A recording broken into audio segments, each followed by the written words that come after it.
Salam dəyərli müdavimlər, abituriyentlər, xoş gördük hamınızı. Mən Akşin Tahirov, tarix müəllimiyəm.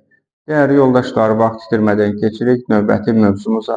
Növbəti mövzumuz Azərbaycan Cəlairlər sülaləsinin hakimiyyəti dövründə. Görək nələr baş verib bu dövrdə. Onu da qeyd edim ki, dəyərli yoldaşlar, bu dövr çox diqqət tələb edən bir mövzudur. Bir neçə dəfə dərsi izləməyiniz rica olunur.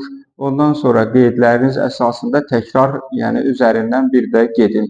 Çünki bu dövrü diqqətli öyrənmək və dövrdə baş verən hadisələri bir-birindən ayırmaq lazımdır. Çünki həm xarici hücumlar, həm hakimiyyət mübarizəsi ilə çox zəngin bir dövrdür. Dəyərli yoldaşlar, Azərbaycan Cəlairlər sülaləsinin hakimiyyəti dövründə 1359-cu ildən 1410-cu ilə kimi olan bir müddətdə Azərbaycanda Cəlairlər dövrüdür. Cəlairlər sülaləsinin banisi kimdir? Şeyx Həsən Cəlairi. Şeyx Həsən Cəlairi 1340-1354-cü illərdə hakimiyyətdə olub. Həm sülalənin banisidir, həm də paytaxtı Bağdad olan Cəlairlər dövlətinin banisidir. Yəni 1340-cı ildə Cəlairlər dövlətini Şeyx Həsən Cəlairi yaradıb. Şeyx Həsən Cəlairinin digər bir ünvanı, adı Böyük Həsəndir. Yəni Böyük Həsən kimi tarixə daxil olub.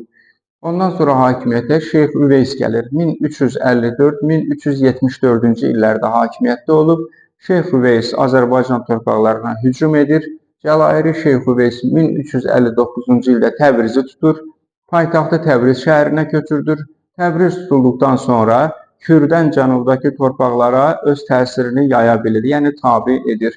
1367-ci ildə isə deməli Şirvanı tabe edir. Şirvanın tabe edilməsi ilə, yəni 1367-ci ildən sonra deməli Şeyx Üveys hakimiyyətini bütün Azərbaycana yayır. Deməli Təbrizdən sonra 1359-dan sonra Kürdən cənubdakı torpaqlara, 1367 Şirvanın tabe edilməsindən sonra isə bütün Azərbaycana öz hakimiyyətini yayır. Deməli, abadlıq işləri aparır, Təbrizdə dövlətxana sarayı inşa etdirir, suvarma sistemlərini bərpa etdirir, islahatlar keçirdir. Keçirdiyi islahatların nəticəsində mərkəzləşmiş hakimiyyət güclənir və iqtisadi canlanma baş verir. Amma Şeyx Üveysin ölümündən sonra vəziyyət pisə doğru dəyişir. Belə ki, feodalların çəkişmələri, iri feodalların çəkişmələri, ara müharibələri, hakimiyyət uğrunda mübarizə bu dövr üçün xarakterikdir. Hakimiyyətə Sultan Əhməd gəlir. 1382-1410-cu illərdə hakimiyyətdə olub, sonuncu Cəlairi hökmdarıdır. Deməli, siyasi qarşıdurmalar dövründə hakimiyyətə gəlmişdi Sultan Əhməd, amma siyasi qarşıdurmaların qarşısını ala bilmir.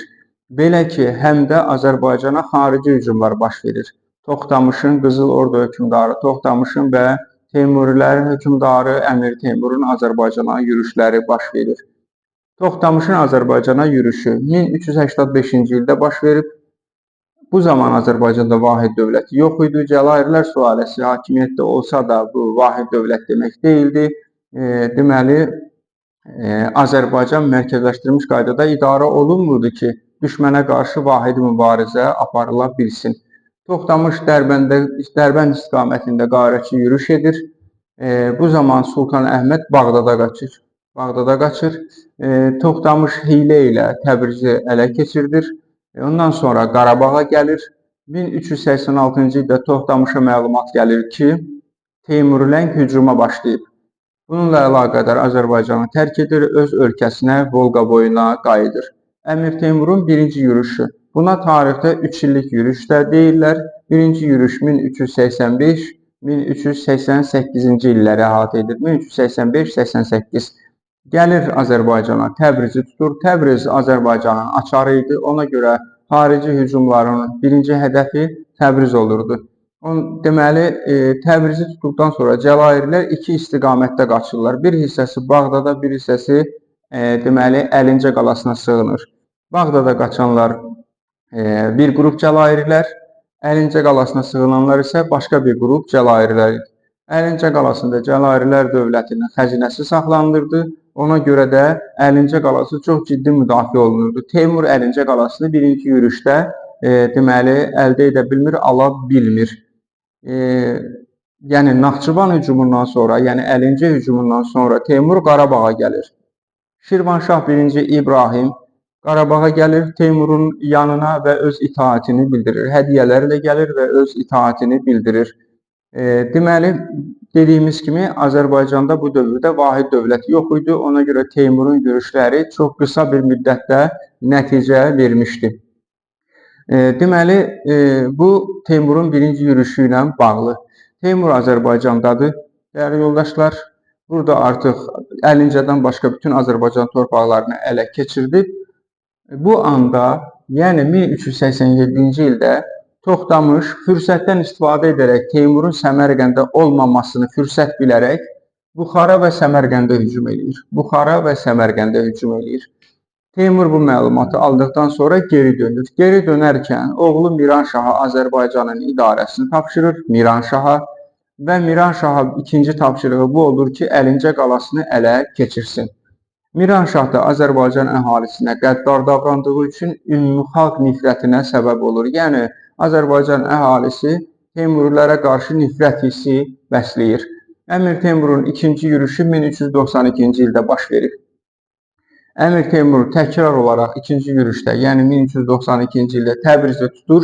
Yenə Əlincə qalası müdafiə olunur. Şəki hakimliyi tabe edilir. Seyid Əli məğlub edilib tabe edilir. Gürcüstan zəbt edilir. Bağdad dağıdılır. Bunlar ikinci yürüşdədir 1392-ci ildə. Deməli, Əlincə qalasından başqa bütün Azərbaycan torpaqları yenidən ikinci yürüşdə də tabe edilir.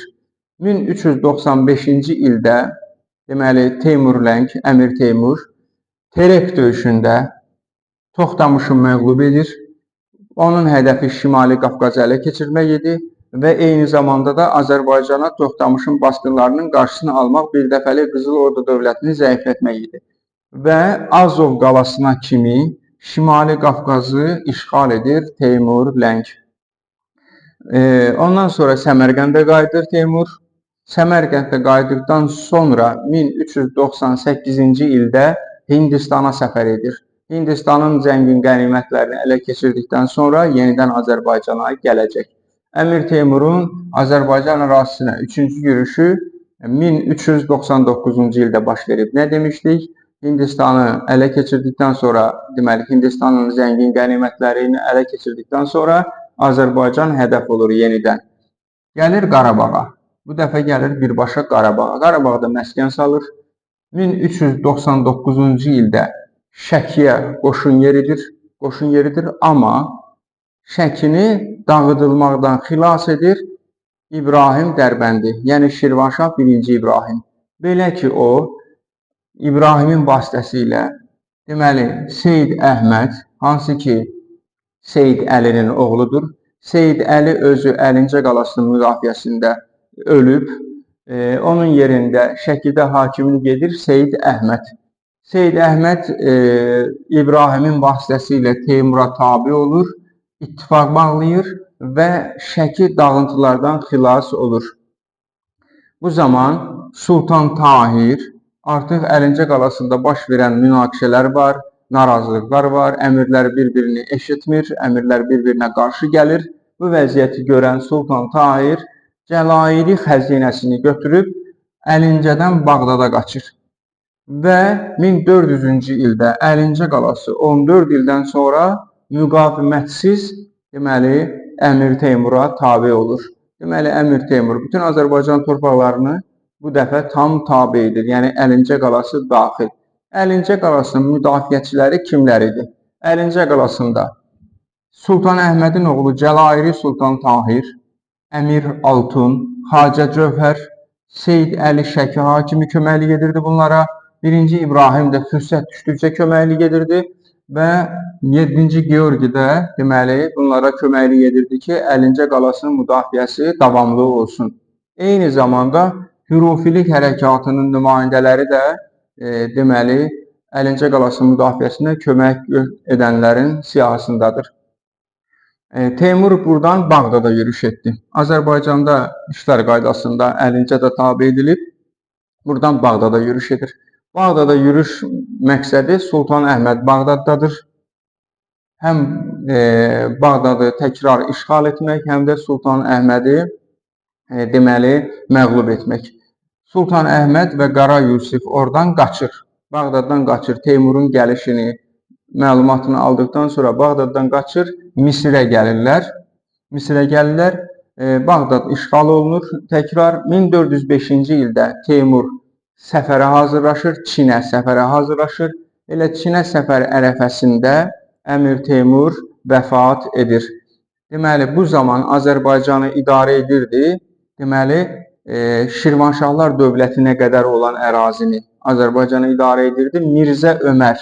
Mirzə Ömər Miranşahın oğlu Teymurun nəvəsidir, dəyərli yoldaşlar. Şirvanşahları idarə edirdi, yəni Şirvanı idarə edirdi 1-ci İbrahim Dərbəndi. Dəyərli yoldaşlar, mövzumuz bu qədər.